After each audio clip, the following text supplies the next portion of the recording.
Hi everyone, I'm Dan and I have Brian Weber here. How's it going, Brian? Hi Dan, good. How about you? I'm doing well. Good.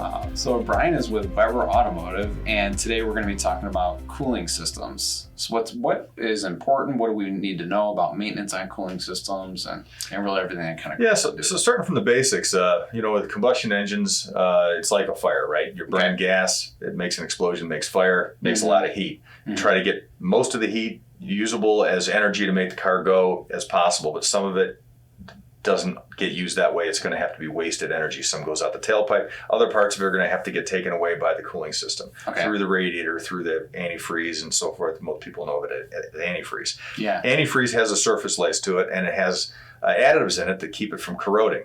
Okay. Once those additives start to break down over time, the pH changes and it starts to corrode the parts of the cooling system, which is very, very expensive nowadays. It wasn't so bad a few years ago. It's getting more and more and more involved.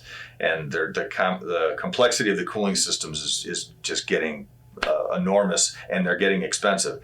So you really want to change the antifreeze. So I gotta stop you right there. I don't think I've ever changed antifreeze. So how often do you need to change antifreeze? And I'm sure every viewer on here feels the same way I do. I feel like antifreeze. I buy a car and I don't think I've ever. So what is that? I mean, we all need to know this one. Yeah, it's typically 5 years, 100,000 miles. What most of them got. I'm dating myself. When it used to be 2 years, 24,000 miles. Forever it was 2 years. Wow. For a while, it's been 5 year, 100,000, and that's about where you're at now. So basically, you guys do a flush of this. You put new antifreeze in.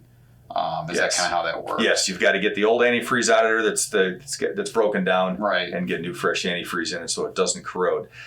It doesn't, because it's the recommendation would be 5 year, 100,000. That's not every one. Some of them are 550. Sure. But you definitely want to check, and the right way to do it is not going to be freeze point. The freeze point doesn't change. It will never go away, and all of a sudden it freezes up. Yeah. That only happens if you dilute it with water. It's the pH that changes, and we test that with a voltmeter. Actually, is the best way to test it. So if your car is getting of age, or maybe it's even an older car, definitely have that checked out. Get the cooling system checked out with Weber Automotive. Look at your user manual and your book, whatever it takes to really kind of understand what you need for a cooling system. Absolutely. That's the best way to do it. Yeah. And Brian and his team can help you out. WeberAutomotive.com. Thank you. Thanks, Dan.